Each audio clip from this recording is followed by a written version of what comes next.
পরম দাতা ও দয়ালু আল্লাহর নামে শুরু। সব প্রশংসা আল্লাহর, যিনি নিজের বান্দার প্রতি এ গ্রন্থ নাজিল করেছেন এবং তাতে কোনো বক্রতা রাখেননি। একে সুপ্রতিষ্ঠিত করেছেন যাতে আল্লাহর পক্ষ থেকে একটি ভীষণ বিপদের ভয় প্রদর্শন করে এবং মুমিনদেরকে, যারা সৎকর্ম সম্পাদন করে, তাদেরকে এই সুসংবাদ দান করে যে তাদের জন্য উত্তম প্রতিদান রয়েছে। তারা তাতে চিরকাল অবস্থান করবে। এবং তাদেরকে ভয় প্রদর্শন করার জন্য যারা বলে যে আল্লাহ সন্তান রাখেন, এ সম্পর্কে তাদের কোনো জ্ঞান নেই এবং তাদের পিতৃপুরুষদেরও নেই। কত বড় তাদের মুখ নিঃসৃত কথা! তারা যা বলে তা তো সবই মিথ্যা। যদি তারা এই বিষয়বস্তুর প্রতি বিশ্বাস স্থাপন না করে, তবে তাদের পশ্চাতে সম্ভবত আপনি পরিতাপ করতে করতে নিজের প্রাণ নিপাত করবেন। আমি পৃথিবীর মধ্যে অবস্থিত সব কিছুকে পৃথিবীর জন্য শোভা করেছি, যাতে লোকদের পরীক্ষা করে যে তাদের মধ্যে কে ভালো কাজ করে। এবং তার উপর যা কিছু রয়েছে অবশ্যই তা আমি উদ্ভিদ শূন্য মৃত্তিকায় পরিণত করে দেব। আপনি কি ধারণা করেন যে গুহা ও গর্তের অধিবাসীরা আমার নিদর্শনাবলীর মধ্যে বিস্ময়কর ছিল? যখন যুবকরা পাহাড়ের গুহায় আশ্রয় গ্রহণ করে, তখন দোয়া করে, হে আমাদের পালনকর্তা, আমাদেরকে নিজের কাছ থেকে রহমত দান করুন এবং আমাদের জন্য আমাদের কাজ সঠিকভাবে পূর্ণ করুন। তখন আমি কয়েক বছরের জন্য গুহায় তাদের কানের ওপর নিদ্রার পর্দা ফেলে দিই। অতঃপর আমি তাদেরকে পুনরুত্থিত করি, এ কথা জানার জন্য যে দুই দলের মধ্যে কোন দল তাদের অবস্থানকাল সম্পর্কে সঠিকভাবে নির্ণয় করতে পারে। আপনার কাছে তাদের ইতিবৃত্তান্ত সঠিকভাবে বর্ণনা করছি। তারা ছিল কয়েকজন যুবক। তারা তাদের পালনকর্তার প্রতি বিশ্বাস স্থাপন করেছিল এবং আমি তাদের সৎ পথে চলার শক্তি বাড়িয়ে দিয়েছিলাম। আমি তাদের মন দৃঢ় করেছিলাম যখন তারা উঠে দাঁড়িয়েছিল। অতঃপর তারা বলল, আমাদের পালনকর্তা আসমান ও জমিনের পালনকর্তা, আমরা কখনো তার পরিবর্তে অন্য কোনো উপাস্যকে আহ্বান করব না। যদি করি তবে তা অত্যন্ত গর্হিত কাজ হবে। এরা আমাদেরই স্বজাতি। এরা তার পরিবর্তে অনেক উপাস্য গ্রহণ করেছে। তারা এদের সম্পর্কে প্রকাশ্য প্রমাণ উপস্থিত করে না কেন?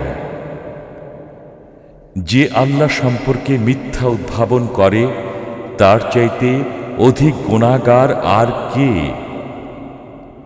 তোমরা যখন তাদের থেকে পৃথক হলে এবং তারা আল্লাহর পরিবর্তে যাদের ইবাদত করে তাদের থেকে, তখন তোমরা গুহায় আশ্রয় গ্রহণ করো। তোমাদের পালনকর্তা তোমাদের জন্য দয়া বিস্তার করবেন এবং তিনি তোমাদের জন্য তোমাদের কাজকর্মকে ফলপ্রসূ করার ব্যবস্থা করবেন। তুমি সূর্যকে দেখবে যখন উদিত হয়, তাদের গুহা থেকে পাশ কেটে ডান দিকে চলে যায়, এবং যখন অস্ত যায় তাদের থেকে পাশ কেটে বাম দিকে চলে যায়, অথচ তারা গুহার প্রস্তর চত্বরে অবস্থিত। এটা আল্লাহর নিদর্শনাবলীর অন্যতম। আল্লাহ যাকে সৎ পথে চালান সেই সৎ পথপ্রাপ্ত, এবং তিনি যাকে পথভ্রষ্ট করেন আপনি কখনো তার জন্য পথপ্রদর্শনকারী ও সাহায্যকারী পাবেন না। তুমি মনে করবে তারা জাগ্রত, অথচ তারা নিদ্রিত। আমি তাদেরকে পার্শ্ব পরিবর্তন করাই ডান দিকে ও বাম দিকে। তাদের কুকুর ছিল সামনের পা দুটো গুহার দ্বারে প্রসারিত করে। যদি তুমি উকি দিয়ে তাদেরকে দেখতে, তবে পেছন ফিরে পলায়ন করতে এবং তাদের ভয়ে আতঙ্কগ্রস্ত হয়ে পড়তে। আমি এমনিভাবে তাদেরকে জাগ্রত করলাম যাতে তারা পরস্পরে জিজ্ঞাসাবাদ করে। তাদের একজন বলল, তোমরা কতকাল অবস্থান করেছ? তাদেরকে বলল, একদিন অথবা একদিনের কিছু অংশ অবস্থান করেছি। কেউ কেউ বলল, তোমাদের পালনকর্তাই ভালো জানেন তোমরা কতকাল অবস্থান করেছ। এখন তোমাদের একজনকে তোমাদের এই মুদ্রাসহ শহরে প্রেরণ করো, সে যেন দেখে কোন খাদ্য পবিত্র, অতঃপর তা থেকে যেন কিছু খাদ্য নিয়ে আসে তোমাদের জন্য। সে যেন নম্রতা সহকারে যায় ও কিছুতেই যেন তোমাদের খবর কাউকে না জানায়। তারা যদি তোমাদের খবর জানতে পারে তবে পাথর মেরে তোমাদেরকে হত্যা করবে অথবা তোমাদেরকে তাদের ধর্মে ফিরিয়ে নেবে। তাহলে তোমরা কখনই সাফল্য লাভ করবে না। এমনিভাবে আমি তাদের খবর প্রকাশ করে দিলাম যাতে তারা জ্ঞাত হয় যে আল্লাহর ওয়াদা সত্য এবং কিয়ামত কোনো সন্দেহ নেই। যখন তারা নিজেদের কর্তব্য বিষয়ে পরস্পরে বিতর্ক করছিল তখন তারা বলল, তাদের উপর সৌধ নির্মাণ করো। তাদের পালনকর্তা তাদের বিষয়ে ভালো জানেন। তাদের কর্তব্য বিষয়ে যাদের মত প্রবল হল তারা বলল, আমরা অবশ্যই তাদের স্থানে মসজিদ নির্মাণ করব। অজ্ঞাত বিষয়ে অনুমানের উপর ভিত্তি করে এখন তারা বলবে, তারা ছিল 3 জন, তাদের চতুর্থটি তাদের কুকুর। একথাও বলবে তারা 5 জন, তাদের ষষ্ঠটি ছিল তাদের কুকুর। আরও বলবে তারা ছিল 7 জন, তাদের অষ্টমটি ছিল তাদের কুকুর। বলুন, আমার পালনকর্তা তাদের সংখ্যা ভালো জানেন। তাদের খবর অল্প লোকই জানে। সাধারণ আলোচনা ছাড়া আপনি তাদের সম্পর্কে বিতর্ক করবেন না এবং তাদের অবস্থা সম্পর্কে তাদের কাউকে জিজ্ঞাসাবাদ করবেন না। আপনি কোনো কাজের বিষয়ে বলবেনই না যে আমি সেটি আগামীকাল করব, আল্লাহ ইচ্ছা করলে বলা ছাড়া। যখন ভুলে যান তখন আপনার পালনকর্তাকে স্মরণ করুন এবং বলুন, আশা করি আমার পালনকর্তা আমাকে এর চাইতেও নিকটতম সত্যের পথ নির্দেশ করবেন। তাদের উপর তাদের গুহায় 300 বছর অতিরিক্ত আরও 9 বছর অতিবাহিত হয়েছে।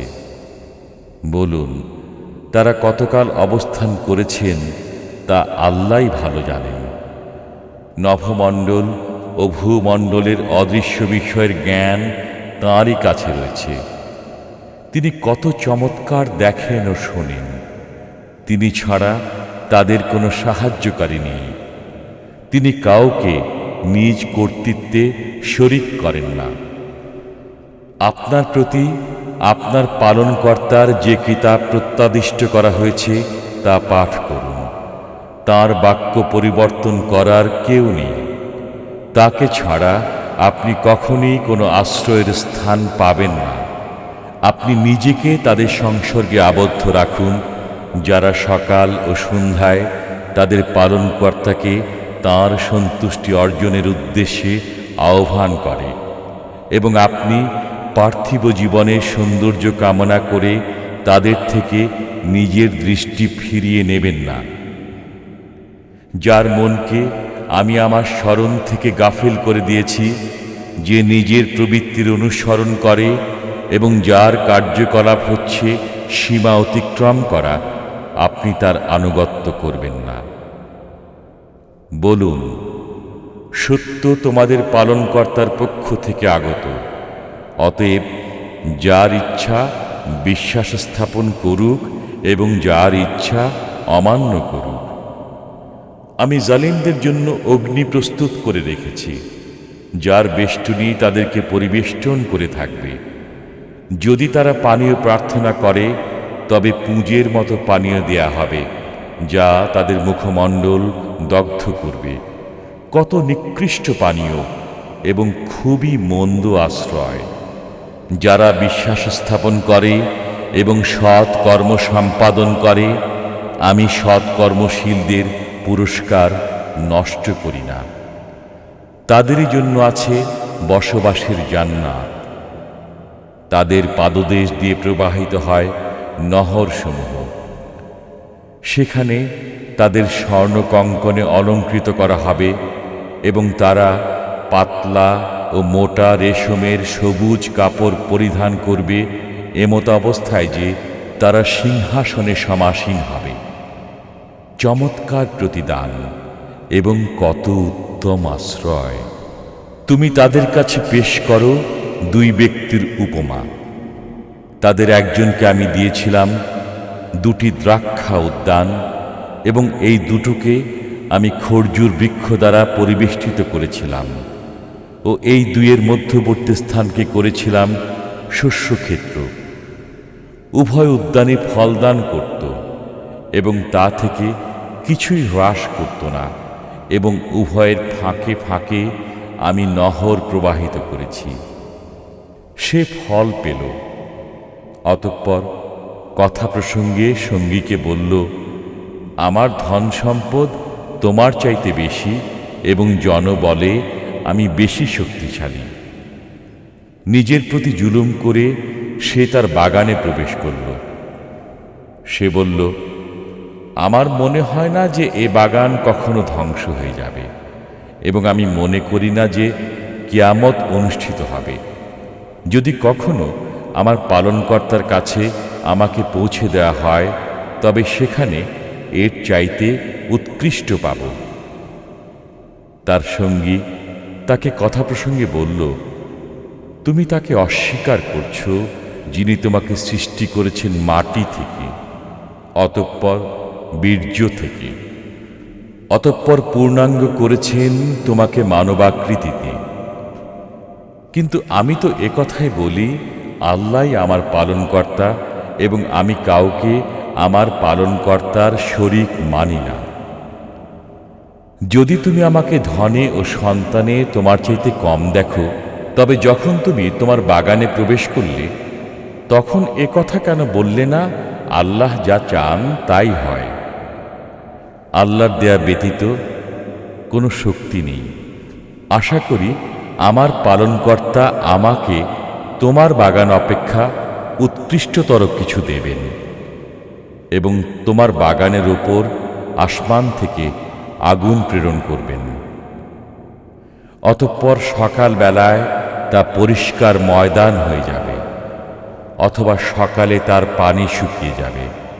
অতঃপর তুমি তা তালাশ করে আনতে পারবে না।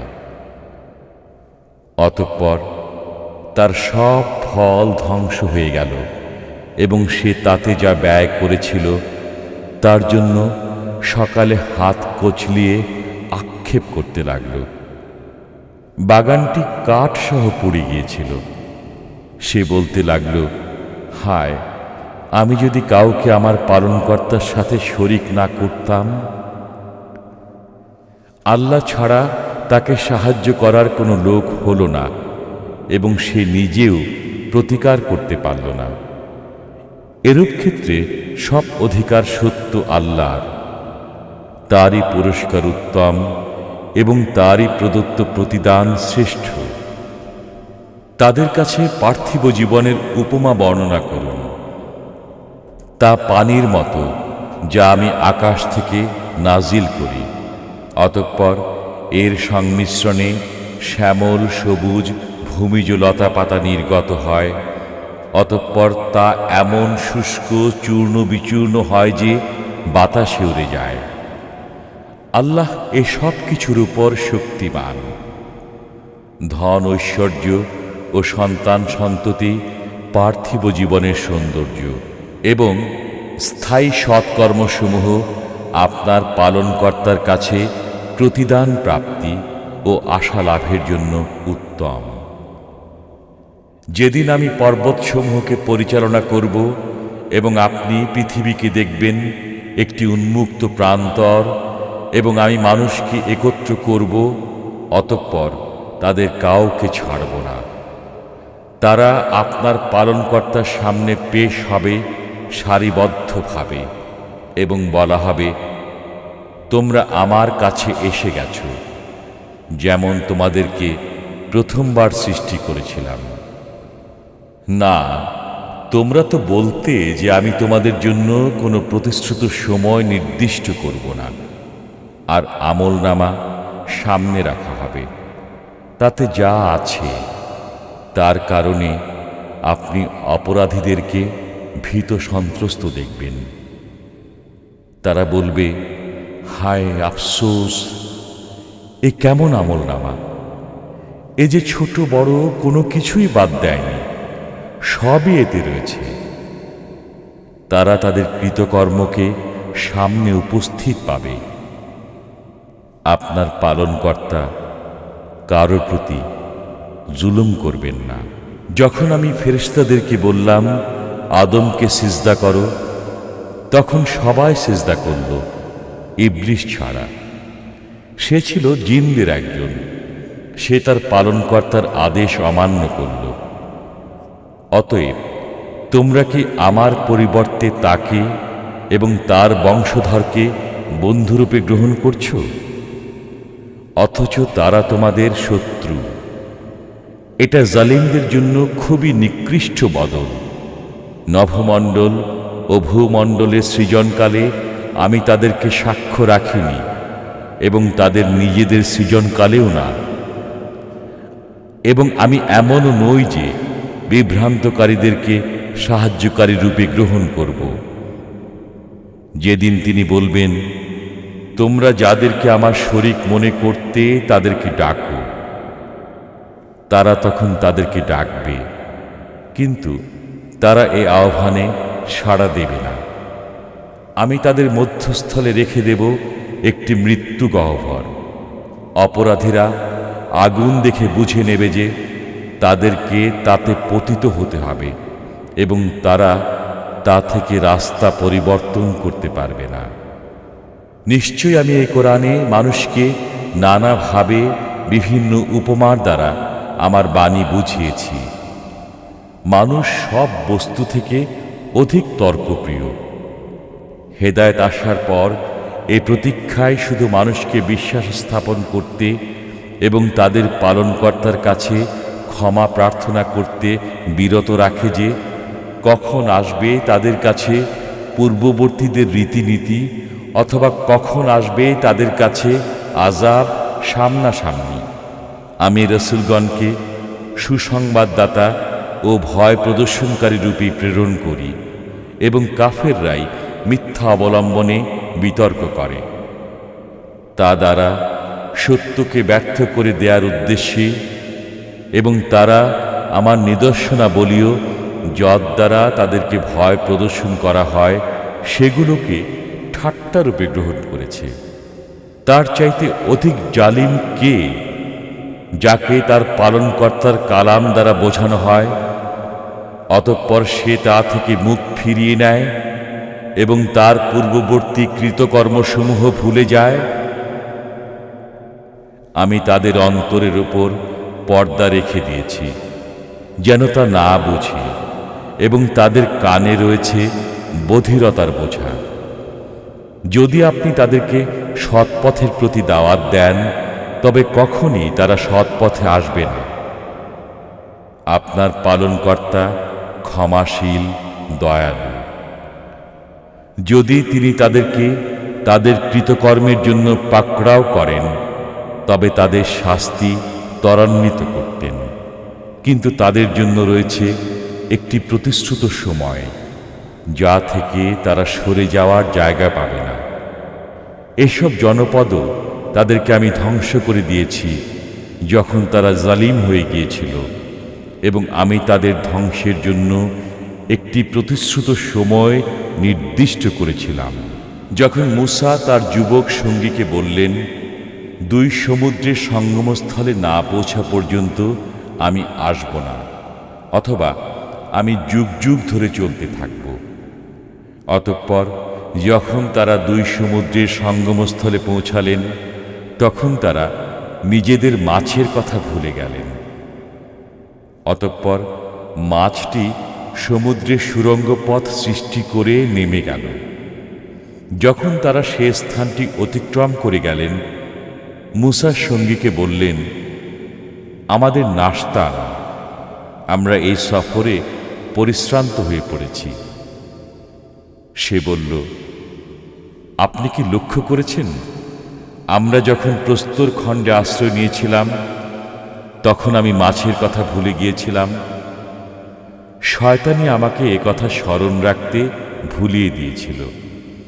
মাছটি আশ্চর্যজনকভাবে সমুদ্রে নিজের পথ করে নিয়েছে। মূসা বললেন, আমরা তো এ স্থানটি খুঁজছিলাম। অতঃপর তারা নিজেদের চিহ্ন ধরে ফিরে চললেন। অতঃপর তারা আমার বান্দাদের মধ্যে এমন একজনের সাক্ষাৎ পেলেন, যাকে আমি আমার পক্ষ থেকে রহমত দান করেছিলাম ও আমার পক্ষ থেকে দিয়েছিলাম এক বিশেষ জ্ঞান। মূসা তাকে বললেন, আমি কি এ শর্তে আপনার অনুসরণ করতে পারি যে সত্য পথের যে জ্ঞান আপনাকে শেখানো হয়েছে তা থেকে আমাকে কিছু শিক্ষা দেবেন? তিনি বললেন, আপনি আমার সাথে কিছুতেই ধৈর্য ধারণ করে থাকতে পারবেন না। যে বিষয় বোঝা আপনার আয়ত্তাধীন নয়, তা দেখে আপনি ধৈর্য ধারণ করবেন কেমন করে? মূসা বললেন, আল্লাহ চাহেন তো আপনি আমাকে ধৈর্যশীল পাবেন এবং আমি আপনার কোনো আদেশ অমান্য করব না। তিনি বললেন, যদি আপনি আমার অনুসরণ করেনই, তবে কোনো বিষয়ে আমাকে প্রশ্ন করবেন না, যে পর্যন্ত না আমি নিজেই সে সম্পর্কে আপনাকে কিছু বলি। তারপর তারা চলতে লাগল। অবশেষে যখন তারা নৌকায় আরোহণ করল, তখন তিনি তাতে ছিদ্র করে দিলেন। মূসা বললেন, আপনি কি এর আরোহীদেরকে ডুবিয়ে দেওয়ার জন্য এতে ছিদ্র করে দিলেন? নিশ্চয়ই আপনি একটি গুরুতর মন্দ কাজ করলেন। তিনি বললেন, আমি কি বলিনি যে আপনি আমার সাথে কিছুতেই ধৈর্য ধরতে পারবেন না? মূসা বললেন, আমাকে আমার ভুলের জন্য অপরাধী করবেন না এবং আমার কাজে আমার উপর কঠোরতা আরোপ করবেন না। অতঃপর তারা চলতে লাগল। অবশেষে যখন একটি বালকের সাক্ষাৎ পেল, তখন তিনি তাকে হত্যা করলেন। মূসা বললেন, আপনি কি একটি নিষ্পাপ জীবন শেষ করে দিলেন প্রাণের বিনিময় ছড়াই? নিশ্চয়ই আপনি তো এক গুরুতর অন্যায় কাজ করলেন। তিনি বললেন, আমি কি বলিনি যে আপনি আমার সাথে ধৈর্য ধরে থাকতে পারবেন না? মূসা বললেন, এরপর যদি আপনাকে কোনো বিষয়ে প্রশ্ন করি, তবে আপনি আমাকে সাথে রাখবেন না। আপনি আমার পক্ষ থেকে অভিযোগ মুক্ত হয়ে গেছেন।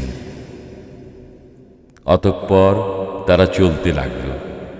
অবশেষে যখন একটি জনপদের অধিবাসীদের কাছে পৌঁছে তাদের কাছে খাবার চাইল, তখন তারা তাদের আতিথেয়তা করতে অস্বীকার করল। অতঃপর তারা সেখানে একটি পতনোন্মুখ প্রাচীর দেখতে পেল। সেটি তিনি সোজা করে দাঁড় করিয়ে দিলেন। মূসা বললেন, আপনি ইচ্ছা করলে তাদের কাছ থেকে এর পারিশ্রমিক আদায় করতে পারতেন। তিনি বললেন, এখানেই আমার ও আপনার মধ্যে সম্পর্ক ছেদ হল।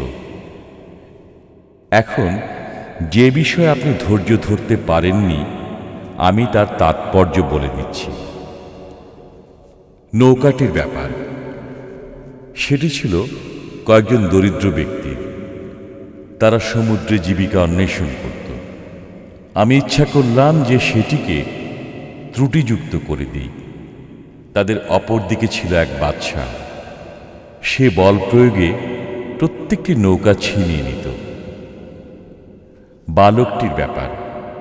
তার পিতামাতা ছিল ঈমানদার।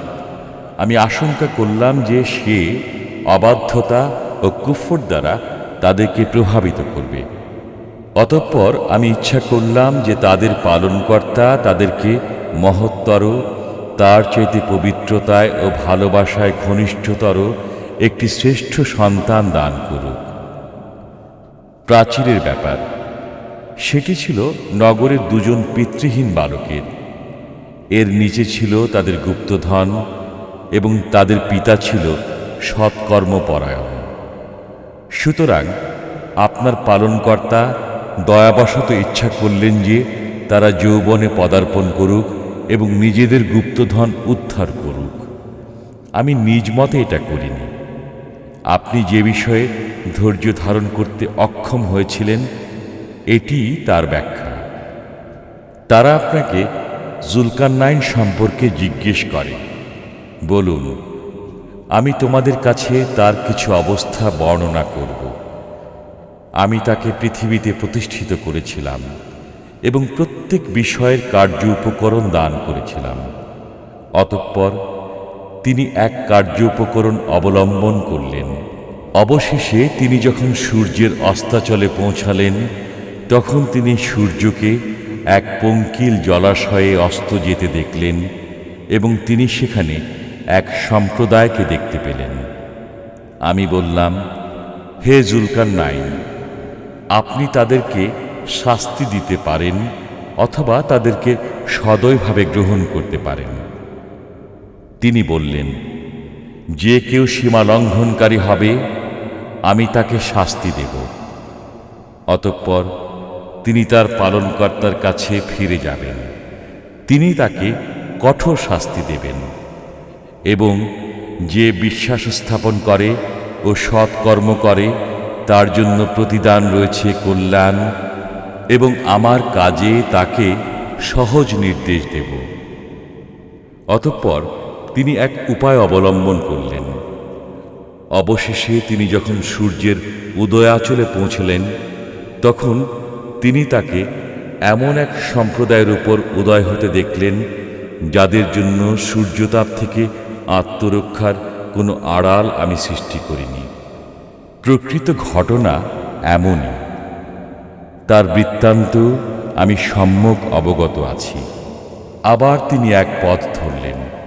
অবশেষে যখন তিনি দুই পর্বত প্রাচীরের মধ্যস্থলে পৌঁছালেন, তখন তিনি সেখানে এক জাতিকে পেলেন যারা তার কথা একেবারেই বুঝতে পারছিল না।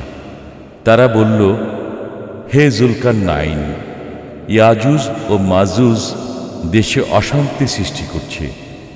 আপনি বললে আমরা আপনার জন্য কিছু ধার্য করব এই শর্তে যে আপনি আমাদের ও তাদের মধ্যে একটি প্রাচীর নির্মাণ করে দেবেন।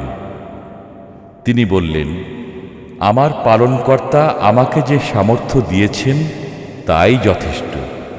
অতএব তোমরা আমাকে শ্রম দিয়ে সাহায্য করো। আমি তোমাদের ও তাদের মধ্যে একটি সুদৃঢ় প্রাচীর নির্মাণ করে দেব। তোমরা আমাকে লোহার পাত এনে দাও।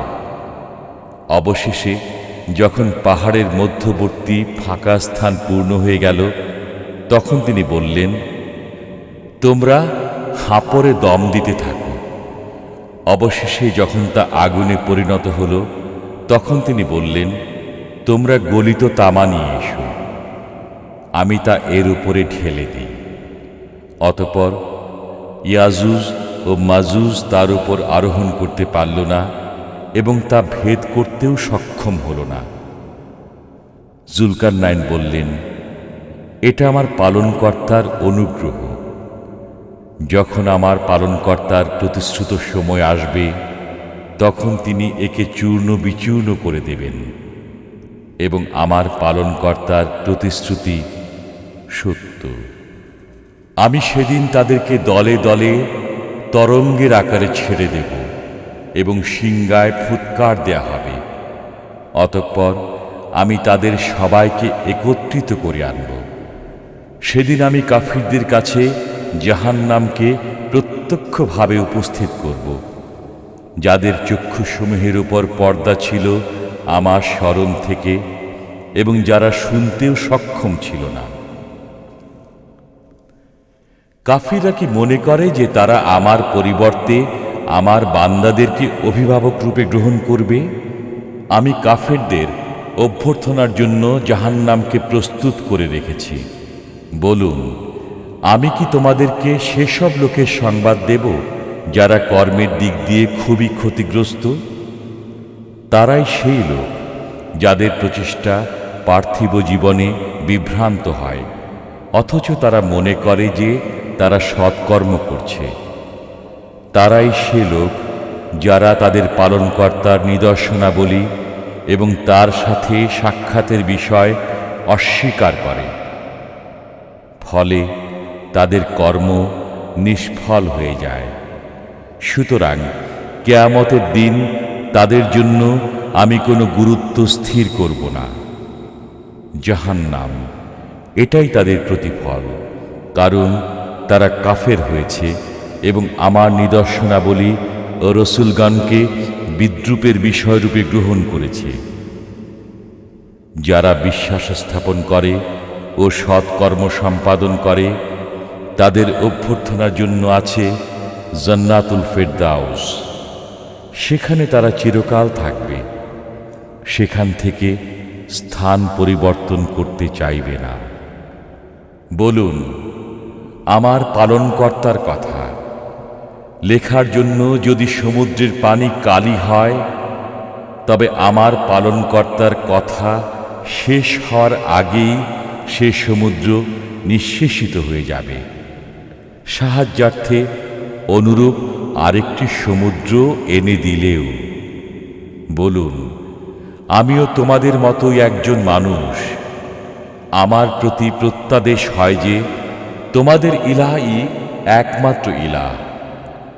অতএব যে ব্যক্তি তার পালনকর্তার সাক্ষাৎ কামনা করে সে যেন সৎকর্ম সম্পাদন করে এবং তার পালনকর্তার ইবাদতে কাউকে শরীক না করে।